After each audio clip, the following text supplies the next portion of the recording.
Bismillahirrahmanirrahim. Assalamualaikum warahmatullahi wabarakatuh. Alhamdulillahirabbil alamin.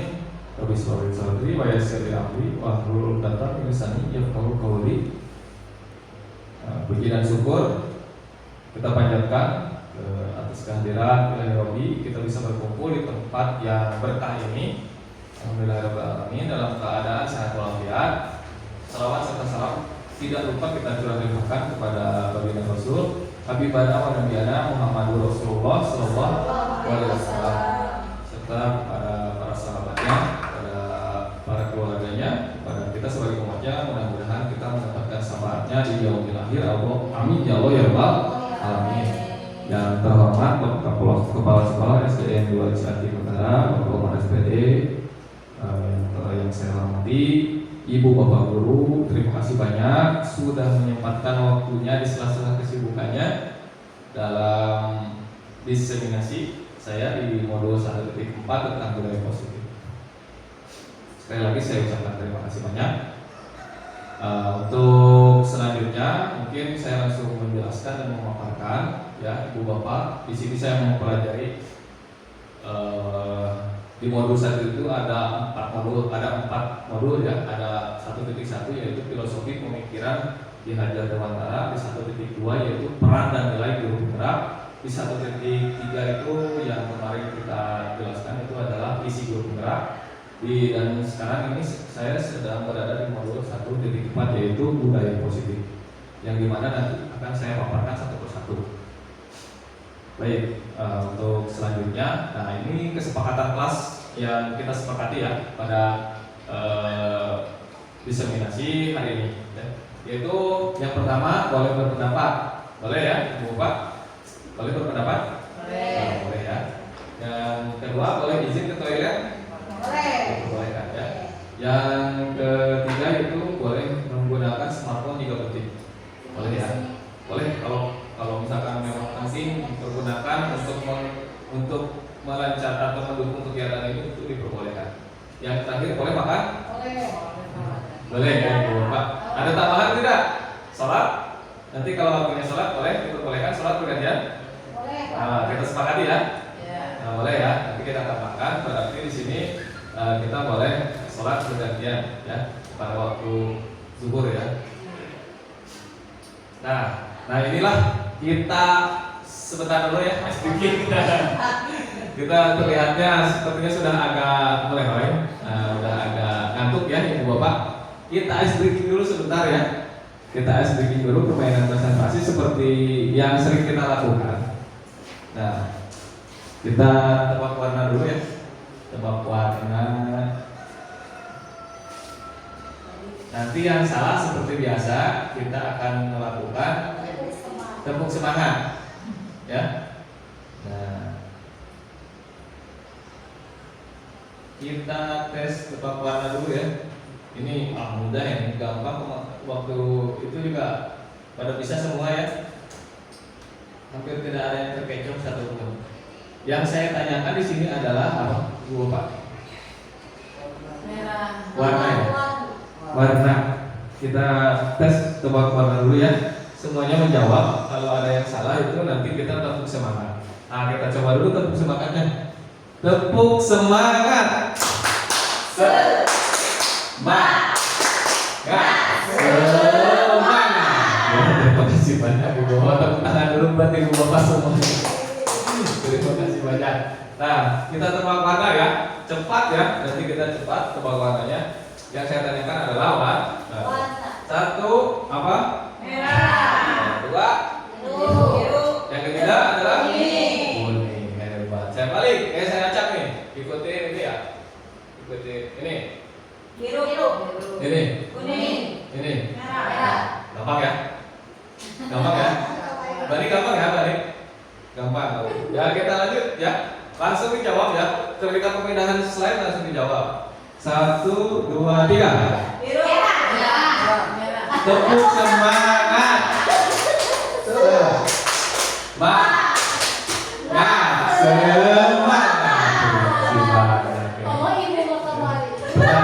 Tenang saja ya. Salah nggak apa-apa, nggak ada hukuman, nggak ada hukuman.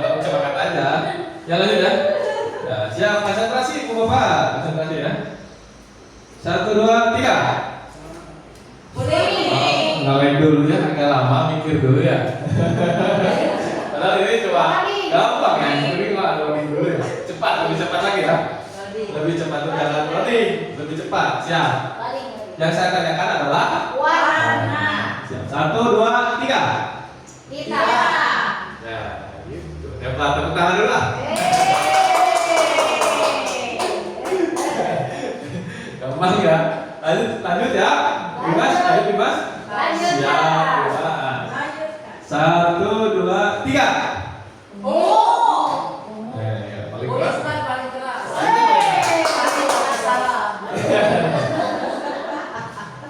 Tidak masalah kalau kita sudah melakukan kesalahan maka tidak akan diulangi lagi, kesalahan tidak akan lebih konsentrasi lagi. Siap. 1, 2, 3. Putih. Yang mana ya? Yang mana? Oh, putih. Siap. Gampang ya mengenai. Siap. Mulai lagi ya. Yang terakhir kayak 1, 2, 3. Abu-abu. Abu ya. Nah, sesuai ini efek warna. Ini adalah abu. Siap, terakhir nih, yang terakhir nih. Konsentrasi nih. Konsentrasi. 1, 2, 3. Hijau. Tepuk semangat.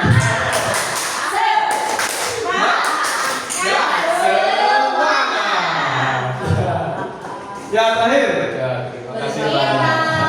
Terima kasih banyak Bapak Guru. Mudah-mudahan tetap berkonsentrasi ya dalam penjelasan diseminasi hari ini.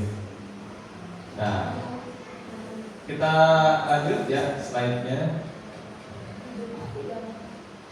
Kesepakatan kelas tadi sudah disepakati. Sekarang kita lanjut ya, sudah speaking permainan konsentrasi. Nanti kita selingi saja di tengah-tengah. Kalau misalkan ada yang sudah mulai mengantuk, saya lihat nanti kita speaking. Oke, sepakat ya? Sepakat. Anda ada pendek. Ya, nanti ya. Tenang. Sudah ditunggu nih sama Bu Mas. Nah, di sini ini yang penting ya. Budaya positif di sekolah yaitu nilai-nilai kebiasaan dan kebiasaan-kebiasaan di sekolah yang berpihak pada peserta didik agar mereka dapat berkembang menjadi pribadi yang kritis, penuh hormat dan bertanggung jawab. Itu ya. Jadi bukan kebiasaan-kebiasaan yang tidak disepakati. Budaya positif itu harus disepakati. Ya, Ibu Bapak jangan sampai dibuat-buat tanpa diketahui, kaget, tidak biasa, nanti siswa merasa tertekan. Nah, itu ya yang akan mengganggu psikologi anak. Selanjutnya untuk membangun budaya positif, ini perubahan paradigma. Sekolah perlu menyediakan lingkungan yang positif, aman dan nyaman agar murid-murid mampu berpikir, bertindak dan mencipta dengan merdeka, mandiri dan bertanggung jawab. Selanjutnya disiplin dikaitkan dengan kontrol dalam hal ini kontrol guru dalam menghadapi murid. Nah, guru sangat luar biasa ya tugasnya Ibu Bapak. Iya betul Pak. Termasuk ke dalam kedisiplinannya kita harus memahami bagaimana kita melakukan pembelajaran di kelas seperti apa. Kita tugasnya sangat berat, tapi kita hadapi dengan enjoy. Tidak usah menjadi beban ya. Kita laksanakan saja dengan semampunya, dengan sepenuh hati seperti itu ya, agar kita tidak menjadi beban karena guru juga harus bahagia. Guru harus bahagia ya. Sepakat? Mas? Nanti ada di sini lima kebutuhan dasar ya. Ngomong semangat.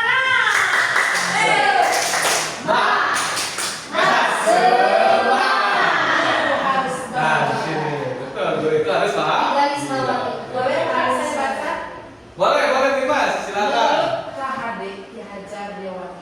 Bahwa tujuan pendidikan yaitu menuntun segala kodrat yang ada pada anak-anak agar mereka dapat mencapai keselamatan dan kebahagiaan yang setinggi-tingginya baik sebagai manusia maupun sebagai anggota masyarakat. Oleh sebab itu, pendidik itu hanya dapat menuntut tumbuh dan hidupnya kekuatan kodrat yang ada pada anak-anak agar dapat memperbaiki lakunya, bukan dasarnya hidup dan tumbuhnya kekuatan kodrat anak. Saya yakin Ibu Bapak bisa memahami kalimat ini ya dengan kebahagiaan setinggi tingginya, bisa memahami ada juga kan Ki Hajar Dewantara itu pernah ada kata-katanya atau kalimatnya bahwa guru itu adalah sebagai seorang petani, ya, dan murid adalah tumbuhan. Nah, jadi tumbuh kembangnya itu diperhatikan, dijaga, jangan sampai terkontaminasi oleh hama. Ya. Tumbuh di kodrat alam dan kodrat zaman. Sama, tumbuhan tumbuh dengan kodrat alam dan kodrat zaman. Kodrat alamnya apa? Tanah yang subur. Nah, tanah yang subur. Kalau misalkan anak berkembang dengan kodrat alam dan kodrat zamannya, dia akan subur, akan berkembang. Pohon itu kan gitu ya, Mas, betul ya? Iya. Tumbuhan akan tumbuh besar, ya, kalau dirawat, disemprot, ya, pakai waktu itu namanya apa? Wida masih ingat kan? Waktu kita ada bioenzim, pakai bioenzim agar daunnya tidak oleh hama. Ya, begitupun tumbuh kembangnya, ya, buahnya itu diperhatikan karena apa? Dia tumbuh subur karena adanya pupuk, nah seperti itu, adanya tanah yang seperti itu. Siswa juga seperti itu, harus kita jaga, harus kita dekatkan dengan kodrat alamnya, harus kita dekatkan dengan kodrat ya, seperti itu. Jangan dijauhkan. Kalau misalkan anak memang di zaman sekarang itu pasti dekat dengan yang namanya smartphone. Tidak bisa kita paksa jauh dengan smartphone, ya, maka dia akan tidak akan kritis dan tidak akan tahu tentang perkembangan teknologi. Biarkan saja. Yang penting kita tetap memonitoring bahasanya, kita tetap mengawasi, kita tetap rotasi, jangan sampai keluar dari jalur. Ya, keluar dari jalur ya kalau udah ada relnya mati. Jadi kalau misalkan ada tata keramanya di digital itu kan ada cyberbullying, ya. Jadi bullying bukan hanya mulut yang berbahaya, sekarang itu tangan juga berbahaya. Bisa jadi bukan mulutmu harimau sekarang itu. Jadi tanganmu atau jaringmu bisa menjadi harimau. Itulah. Ya. Nah, seperti itu ya kurang lebih. Saya yakin ibu bapak sudah memahami tujuan pendidikan yaitu. Gimana nih? Boleh tadi boleh berpendapat tuh. Tadi kan guru sebagai petani, sedangkan siswa sebagai tumbuhannya. Nah, betul. Nah, kita harus menjaga atau mengawasi tumbuh kembangnya anak, di mana tumbuh sesuai dengan kodrat alam dan kodrat zaman. Nah, yang dimaksud kodrat alam itu kan tadi teh ibarat kalau misalkan tumbuhan tanah ya. Di situ kan kalau tumbuhan itu tanah, kalau anak kodrat alamnya mana? Lingkungannya. Iya, betul. Lingkungannya sendiri-sendiri. Betul, lingkungannya. Nah, untuk memonitor lingkungannya sendiri bagaimana itu? Ya, ini pemahaman dari saya ya, pemahaman dari saya. Jadi bahwa anak itu bertumbuh dengan lingkungannya. Itu disebutkan lingkungan itu teman sebayanya itu lingkungan. Teman sebaya. Jadi jangan sampai begini. Anak SD misalkan gaulnya lingkungannya dengan anak SMA. Nah, itu kan bukan berada di kodrat alamnya, gitu. Bukan di kodrat alamnya, itu salah satu contohnya. Tapi kodrat alam itu berbagai, bukan hanya lingkungan saja, bukan hanya lingkungan teman, ya. Itu bisa jadi lingkungan keluarga, gitu. Lingkungan sekolahnya seperti apa. Kalau kita sih lebih fokusnya lingkungan sekolah saja yang sering kita hadapi. Kita harus membuat ini apa tadi ada ya kata-kata harus membuat sekolah itu nyaman, ya, membuat sekolah itu nyaman, menyenangkan. Nah, itulah seperti itu. Itu lingkungan yang kita buat, yang kita ciptakan untuk peserta didik. Karena di kelas itu kemarin hanya ada murid dan murid. Nah, hanya ada murid dan murid. Tapi bukan berarti murid itu segala. Bukan berarti murid itu harus semua, bukan berarti seperti itu. Ya, murid itu kita harus ya sebagaimana mungkin itu murid nyaman, aman, merasa nyaman di sekolah. Itu seperti itu. Ya. Jelas, Dimas? Jelas. Mudah-mudahan kita bisa ya semua mengimplementasikan kurikulum merdeka ini ya, tujuan pendidikan ini ya. Oke, next. Kita sendiri yang memegang kontrol atas kepala tangan kita. Nah, ini yang tadi saya coba dengan minta ya. Apakah kita membuka atau menutup kepala tangan kita itu bergantung pada diri kita masing-masing sesuai dengan kebutuhan dasar kita saat ini. Coba Wimas total tangannya. Kalau saya suruh buka, dibuka tidak? Dibuka. Alasannya kenapa? Kan disuruh. Karena disuruh. Iya. Nah, karena disuruh dan karena salah satunya percaya ya ke saya. Percaya nggak? Wimas sudah kenal kan saya? Iya, saya. Nah, kalau Wimas tidak mengenal saya, apakah mungkin bisa jadi kepalan tangan tersebut dibuka atau tidak? Ya tergantung. Tergantung kan Iya. gimana kondisi ya. Nah, di sini artinya seperti ini ya, bahwa yang mau bagaimanapun, walaupun ibu percaya ke saya, ya, yang membuka kepala itu tetap siapa? Sendiri. Nah, berarti kontrol ada di siapa? Dari sendiri. Nah, itu ya, logikanya seperti itu. Jadi kontrol diri kita itu ada di diri kita sendiri. Nah, seperti itu. Ya, tidak bisa kita mengontrol orang lain, termasuk peserta ini. Nah itu ilusi yang namanya ilusi guru itu, ilusi guru bisa mengontrol anak. Kita harus pantik ya dia untuk mengontrol diri sendiri di dalam dirinya ya, paham? Insya Allah. Ya, lanjut next. Nah ini di sini perubahan tarik 5 teori kontrol atau ilusi kontrol. Yang pertama yaitu ilusi mengontrol Murid. Yang kedua, ilusi bahwa kritik membuat orang merasa bersalah dapat menguatkan karakter. Nah, ilusi. Maksudnya gimana? Maksudnya ilusi apa Pak? Ilusi itu hanya sebuah apa ya? Adalah Sepertinya kan ilusi. hanya bayangan aja karena keyakinan, hanya karena sugesti. Ya, sugesti bahwa guru itu bisa mengontrol anak. Padahal anak itu misalkan anak itu disuruh satu-satu, bisa jadi anak itu terpaksa. Ya betul. Bisa jadi terpaksa karena bukan keinginan sendiri. Nah di sekolah itu bukan itu yang ingin itu bukan sekolahnya yang bersih, bukan kelasnya yang bersih, tapi bagaimana kesadaran anak agar dia peduli terhadap kelas bersih tanpa harus disuruh-suruh berteriak-teriak setiap hari seperti itu. Jangan kamu piket setiap hari.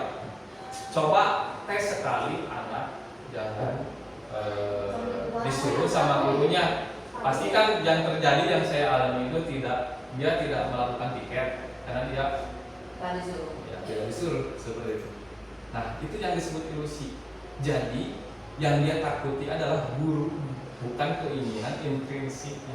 Yang harus dia tumbuhkan apa? Yang harus dia tumbuhkan adalah bagaimana ini anak agar dia peduli terhadap lingkungannya seperti apa. Nah itulah seperti itu ya, ilusi itu namanya.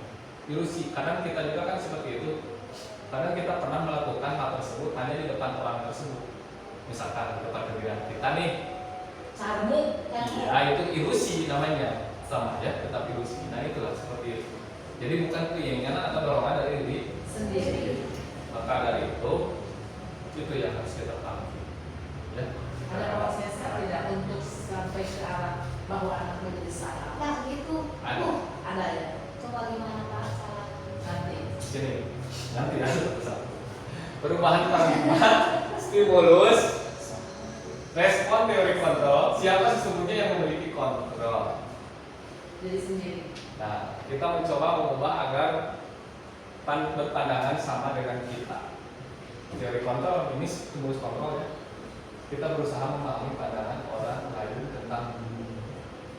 Di sini ada perbedaan antara stimulus respon dengan teori kontrol. Kita mencoba mengubah orang agar berpandangan sama dengan kita. Mungkin atau tidak pertanyaannya? Ada kemungkinan. Mungkin. Tapi terpaksa atau tidak pertanyaan? Kayaknya Nah. Bisa bisa jadi anak sadar, anak Nah itu terpaksa. seperti itu ya. Kadang seperti ini. Yang harus kita sadari sebagai seorang guru, kita tidak bisa memaksa semua murid untuk menjadi apa yang kita pikirkan. Jangan paksa murid. Sudah misalkan anak itu gak bisa baca nih misalkan, ya udah tahu kan kita nggak bisa baca. Terus sampai sore diajar untuk membaca dengan misalkan ada salah satu guru, ini hanya contoh. Misalkan guru ada misalkan kelas di kelasnya itu tidak bisa baca, terus belajar membaca sampai sore. Apakah pertanyaan anak tersebut merasa tertekan? Tentu dia akan tertekan.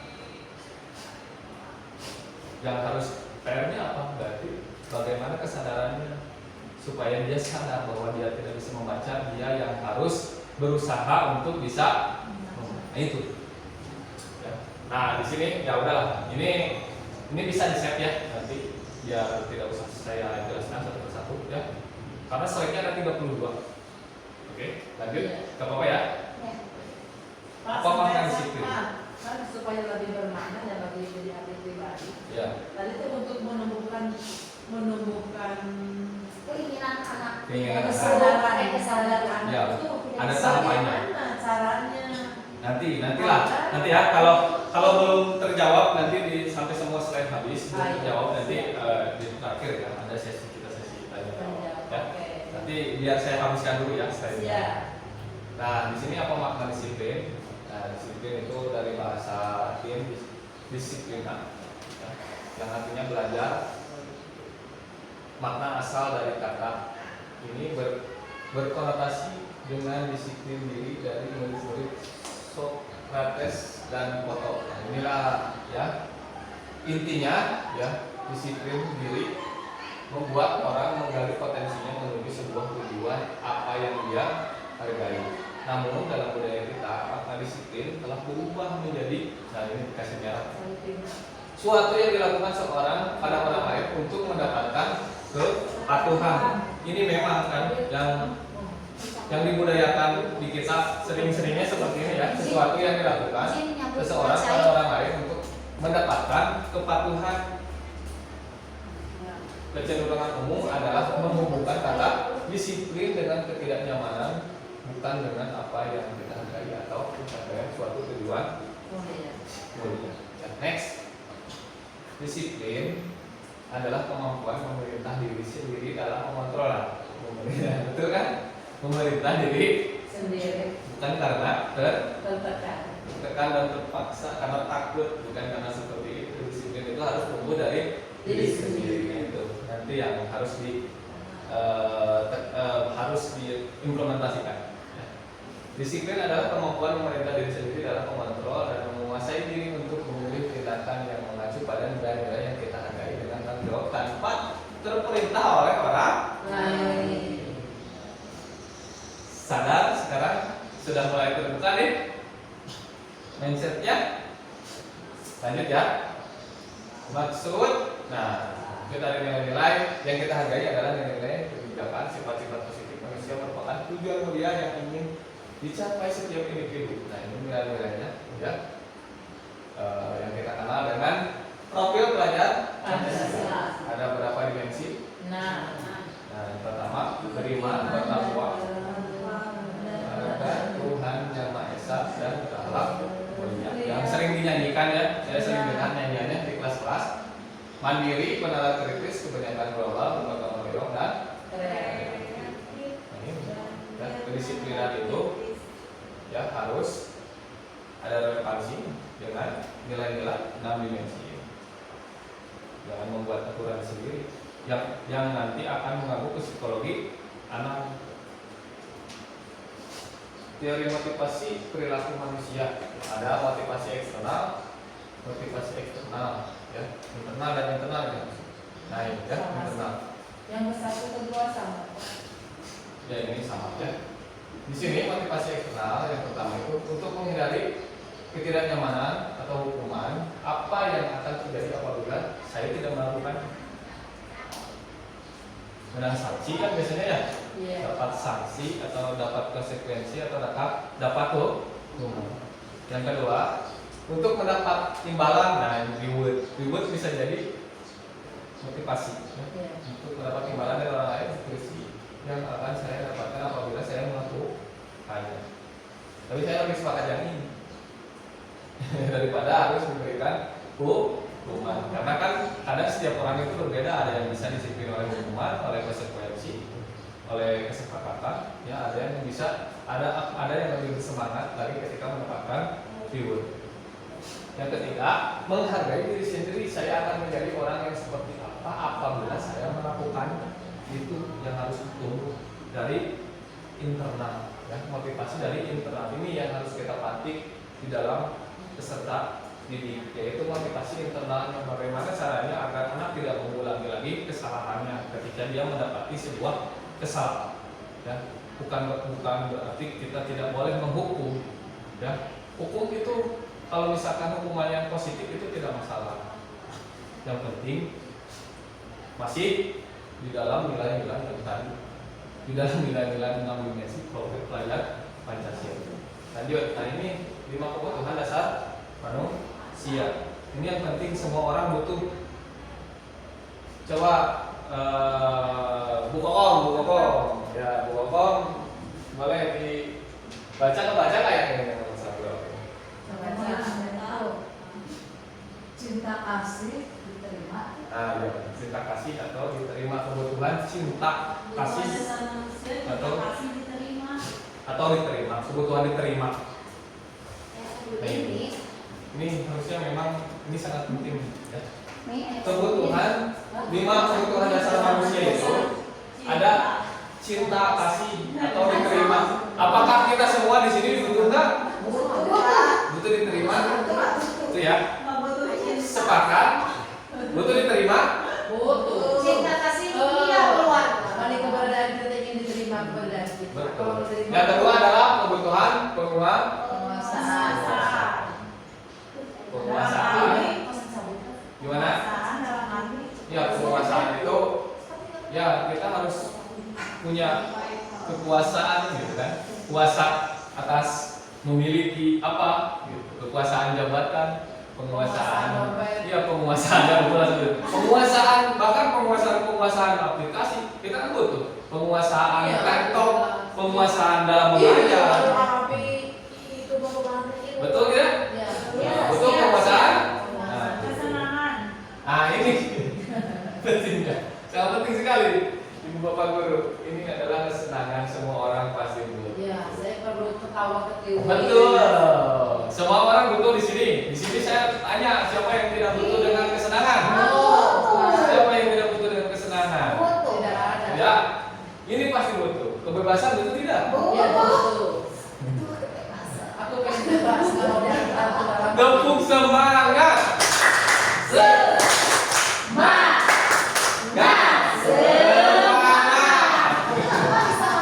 Kebutuhan kebebasan. Yang terakhir adalah survival. Survival apa? Kebutuhan bertahan di. Siapa yang tidak butuh makan? Oh, palu. Sepakat ya, ini semuanya semua butuh ya. Nah, itu ya. Siap. Nah, ini juga dibutuhkan oleh peserta didik dan kita harus memahaminya. Nah, di sini ada sebuah kasus kalimat Aku ya. yang baca nih guru kelas 5 Ibu Hani. Ini coba sekarang coba langsung jawab aja ya. Kita langsung aja ya. Kita langsung tanggapi. Ibu Ani, guru kelas 5 di SD Pelita Hati. SD Pelita Hati bukan SD Dosen.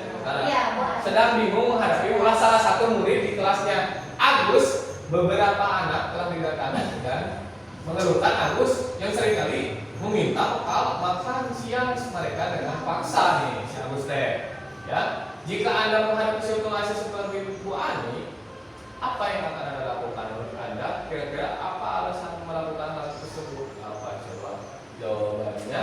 Pertama,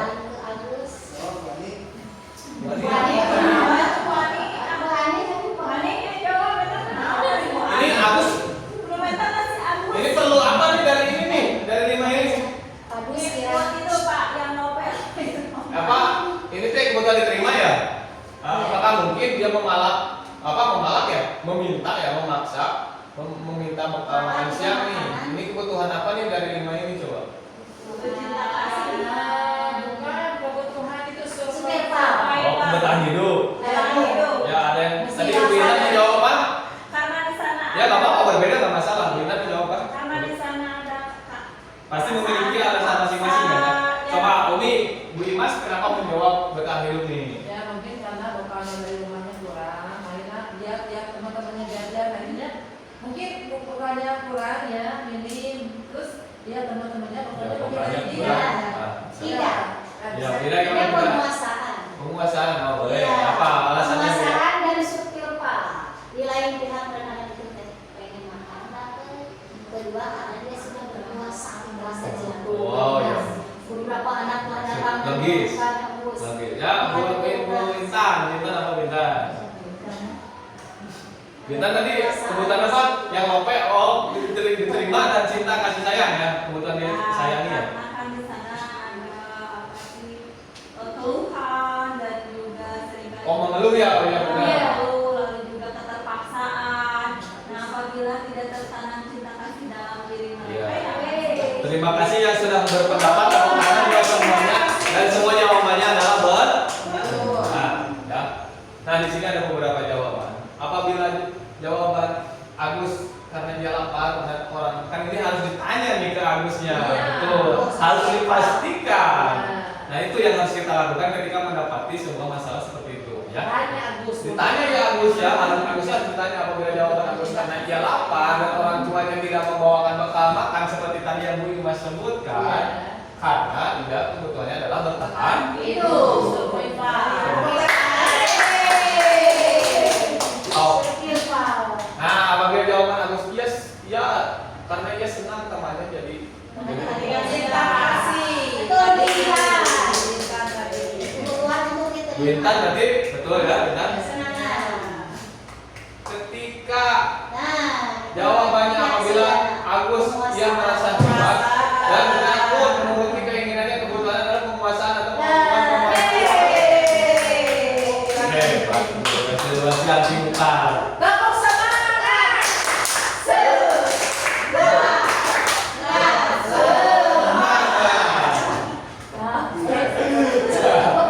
Apabila ada ini yang tadi kan yang jawab ya. Nah, kebutuhan kerja. Aku di sini dulu ya. Ya, boleh. Boleh berkali-kali ke dalam.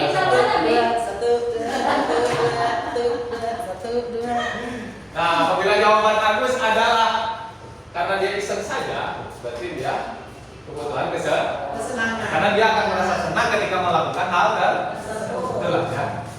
Nah, di sini ada 5 posisi kontrol guru.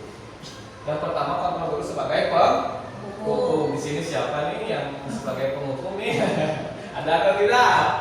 Ada pembuat merasa bersalah, ada sebagai teman, ada sebagai pemantau, ada sebagai manajer. Ada 5 nih, 5 posisi kontrol guru.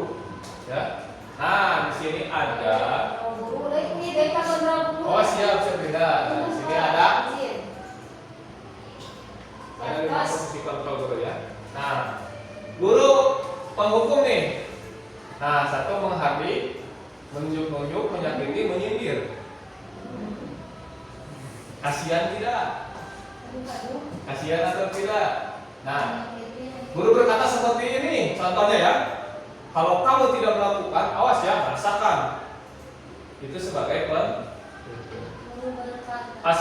hasilnya nih, memberontak, menyalahkan orang lain, berbohong. Itu yang akan dihasilkan. Yang selanjutnya adalah kaitan dengan dunia berkualitas. Murid meletakkan guru di luar dunia berkualitas. Murid berkata, biarkan saja, nanti juga marah-marah lagi. Nyatanya seperti itu kan? Nah, dampaknya apa? Mengulangi kesalahan. Nanti bolehlah saya kirim ya. Ini. Yang selanjutnya pembuat merasa bersalah, berceramah, dan mengatakan seharusnya ibu kecewa. Gitu. Ya. Sebagai teman membuatkan alasan-alasan untuk muridnya, sebagai pemantau menghitung dan mengukur, sebagai manajer mengajukan pertanyaan-pertanyaan. Tinggal memilih. Ibu bapak guru mau sebagai apa? Mau sebagai penghukum, pembuat merasa bersalah, sebagai teman, pemantau atau manajer. Tergantung keadaan dan murid yang dihadapi. Kurang lebih seperti itu. Tapi saya kurang setuju dengan sebagai penghukum, guru sebagai penghukum ya. Karena apa? Ya itulah ini ya. Akan mengurangi itulah negatif dan positifnya. Sudah dipahami semuanya Ibu Bapak Guru tentang 5 kontrol ini? Sudah bisa dibayangkan ya seperti apa? Oke, selanjutnya nah ini ya, pertanyaan-pertanyaan. Saya kecewa sekali dengan kamu. Nah, itu adalah membuat orang merasa bersalah. Kamu tidak pernah melakukannya, penghukum. Kalau kamu tidak pernah benar melakukannya, itu termasuk ke dalam nanya ke ibu bapak sebagai kemana? Ya. Apakah kamu mau mendapatkan stiker bintang hari ini sebagai pemantau? Bagaimana kamu bisa menyelesaikan masalah ini? Ini sebagai manajer. Kamu selalu yang paling terakhir. Itu sebagai untuk kasih pun pertanyaan atau ungkapan terhadap murid itu termasuk ke dalam di sini di kontrol guru. Tinggal memilih saja. Ibu bapak guru akan menjadi guru yang seperti apa dan bisa 5 posisi kontrol ini diterapkan kepada tidak semua murid bisa makan ya karena murid itu berbeda. Bisa jadi contohnya seperti ini. Ketika anak dia tidak pernah bersih-bersih di rumahnya, terus kita suruh bersih-bersih. Ini salah satu contoh. Dia akan merasa tersakiti apabila tidak pernah bersih-bersih di rumah. Dia akan merasa sakit hati. Psikologinya pun akan terganggu. Karena misalkan dia dirajakan di rumah. Itu salah satu contoh. Maka dia akan merasa seperti tersakiti. Jangankan tindakan, kata-kata pun itu bisa menyakiti dan akan selalu diingat oleh murid seperti itu. Nah itu harus lebih hati-hati ya, berat. Semakin berat ya ibu bapak. Lanjut tadi sini ya. Ini tahapannya ya. Ada budaya positif, lingkungan yang positif, keyakinan kelas, peraturan kelas. Ya, budaya positif tentunya akan membuat lingkungan yang positif. Nah, tindakannya seperti apa? Membuat keyakinan kelas dan peraturan kelas yang sudah disepakati oleh kelas. Misalkan Bu Ani membuat peraturan kesiangan. Kalau kesiangan, misalkan ada sanksi atau konsekuensi. Ya, kalau kesiangan, misalkan Bu Ani anak tersebut akan duduknya di depan misalkan. Berpindah duduknya menjadi di depan. Nah itu sudah disepakati karena sudah dibuatkan keyakinan kelas dan peraturan kelas dan semua yang ada di kelas tersebut itu memahami, maka akan otomatis tanpa disuruh lagi oleh Ibu Ani. Beda lagi kalau misalkan Bu Ani datang anak ada kesiangan satu orang sama Bu Ani disuruh bersih kelas dan itu belum disepakati di kelas. Apakah itu kesepakatan kelas? Itu termasuknya ke dalam apa? Misalkan Bu Ani tidak membuat peraturan kelas tentang kesiangan, di dalam peraturannya hanya ada kalau misalkan kesiangan duduknya di depan. Terus Bu Ani misalkan melakukan menyuruh anak tersebut bersih satu kelas, itu termasuk ke apa? Tepat sekali, termasuk ke dalam hukuman karena tidak disepakati di kelas. Kurang lebih seperti itu bisa dipahami. Kalau disepakati mati dihukum kan? Gimana? Kalau disepakati dulu, Kalau disepakati Ya itu namanya konsekuensi. tidak bukan hukuman. Bukan hukuman. Kan sudah disepakati peraturan, berarti konsekuensi atau sanksi. Kalau hukuman itu tiba-tiba keluar dari mulut spontan. Kamu bisa 10 kali. Itu termasuk ke dalam Hukuman. bisa dipahami? Iya. Nah, berarti harus membuat keyakinan kelas atau peraturan kelas terkait dengan pelanggaran yang sering dilakukan. Keyakinan kelas adalah nilai kebijakan atau prinsip-prinsip universal yang disepakati bersama secara universal. Jangan membuat peraturan sendiri, harus disepakati oleh semua anggota kelasnya. Seperti itu, ya. Nah ini menurut dosen suatu keyakinan akan lebih memotivasi seorang diri dalam intrinsik. Nah itu yang harus ditumbuhkan apa? Motivasi intrinsik yang tadi, yaitu dengan tadi bagaimana cara-cara untuk menumbuhkan motivasi intrinsik seseorang itu dengan apa agar dia sadar bahwa melakukan hal itu ya bukan karena keterpaksaan tapi karena dia menghargai diri sendiri. Itu seperti itu. Nah, keyakinan pembentukan ini contoh-contoh pembentukan kelas ya. Di sini ada keyakinan kelas bersifat abstrak daripada peraturan. Nah ini bolehnya nanti di-share sama ibu bapak kalau misalkan mau membuat tahapan keyakinan kelas.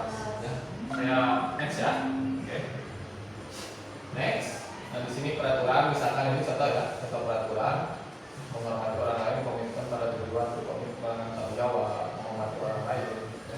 Itu keyakinan kelas atau ada nilai kebijakan yang dituju. Nah ini sebenarnya merujuk ke tadi pertanyaan. Ini untuk menemukan nilai yang ada di dalam diri, ya, dengan membuat apa? Membuat keyakinan kelas agar dia sadar, ya, bukan hanya karena malu di teman kelasnya, karena dia sudah sadar, karena dia sudah menyepakati apa yang sudah disepakati di dalam kelas, maka dia akan sadar bahwa ketika kesiangan saya harus duduk di depan.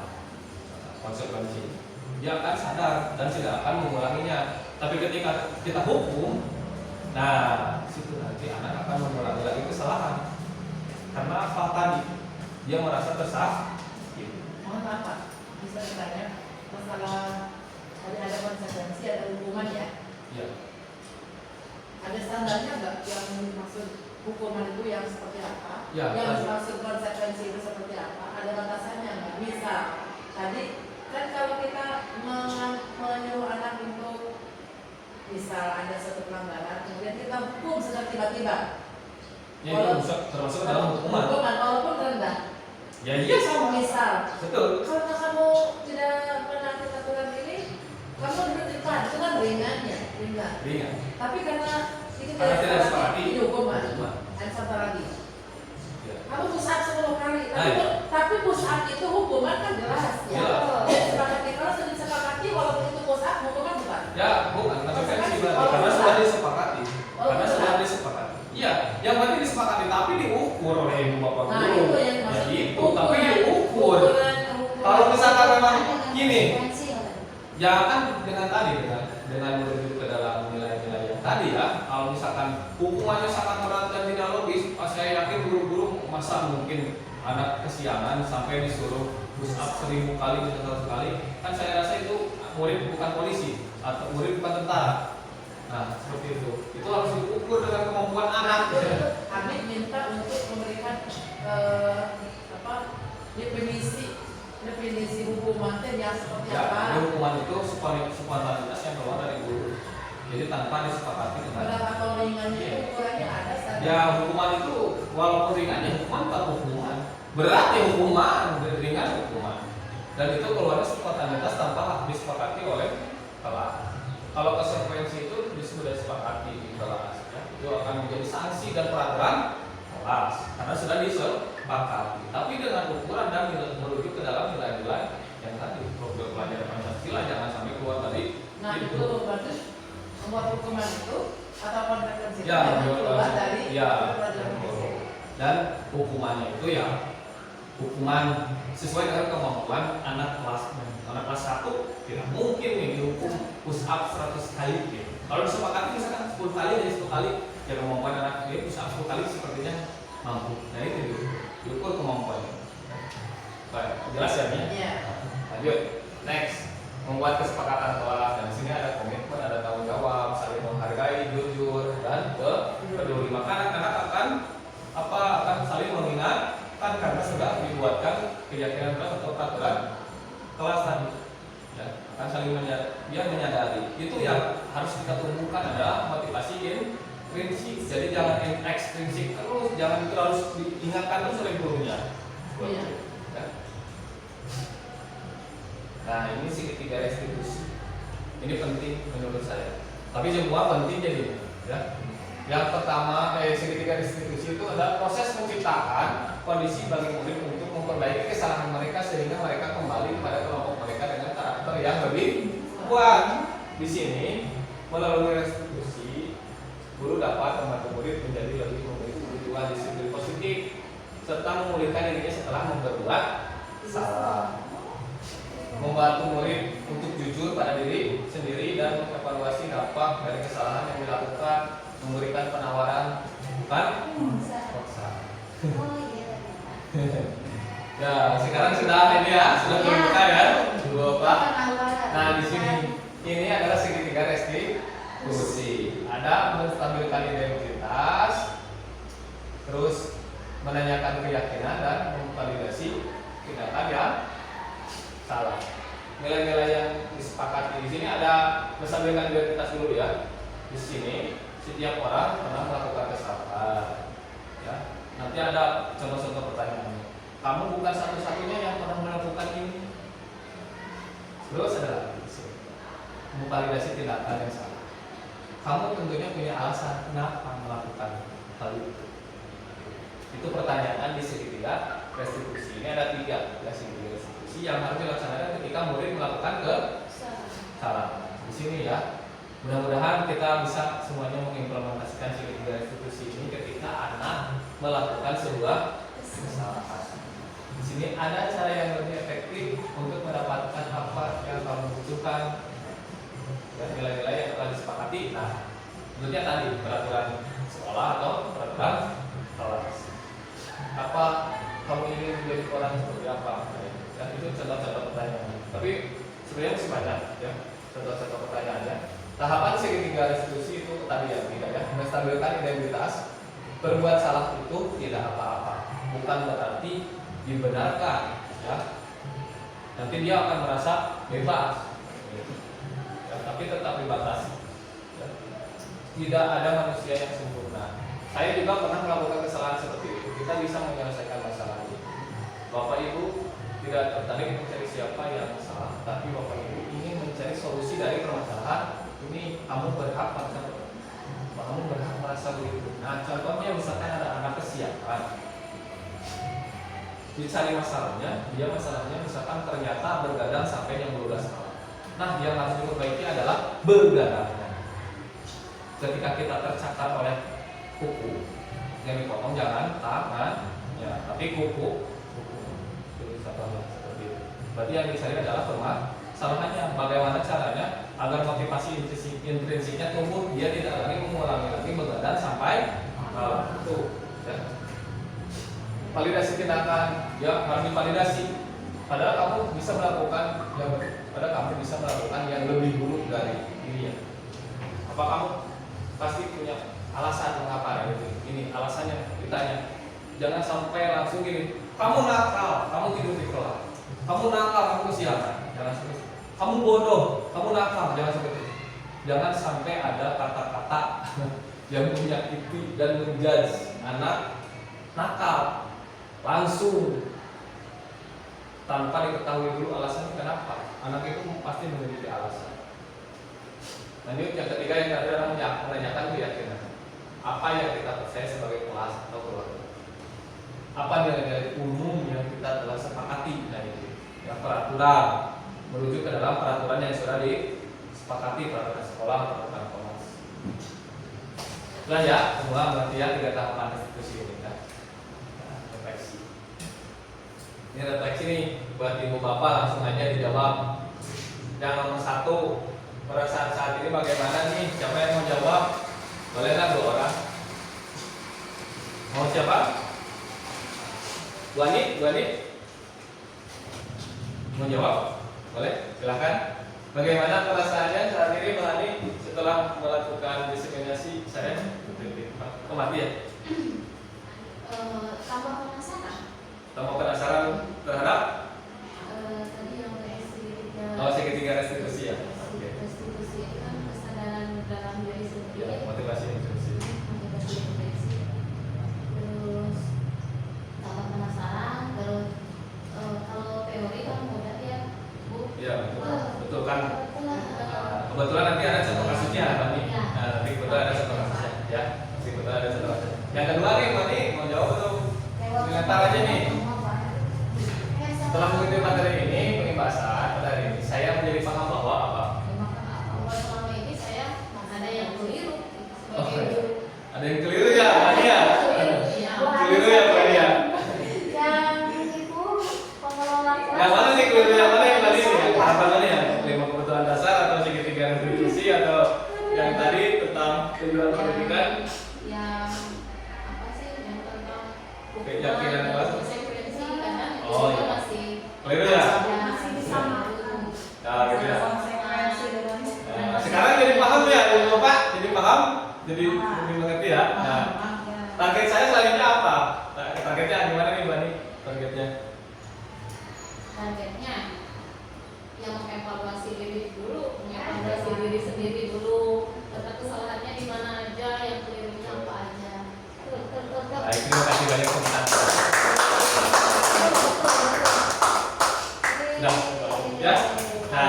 mungkin diseminasi hari ini dicukupkan ya. Terima kasih banyak. Nanti saya jawab pertanyaan-pertanyaannya di luar ini ya, di luar presentasi karena ini masih di dalam ya diseminasi saya. Saya tutup dulu ya. Terima kasih banyak tanggapannya sudah mendukung saya di program pendidikan guru penggerak angkatan 10 ini. Terima kasih banyak. Semoga menjadi ibadah bagi bapak guru dan semoga ilmu yang saya sampaikan hari ini diseminasi tentang budaya positif ini bermanfaat dan bisa diimplementasikan kita bersama-sama ya semuanya. Karena saya rasa juga saya masih belum sempurna di dalam penerapan segitiga restitusi ini. Baik, terima kasih banyak ibu bapak telah hadir pada kesempatan ini. Wabillahi taufiq wal hidayah.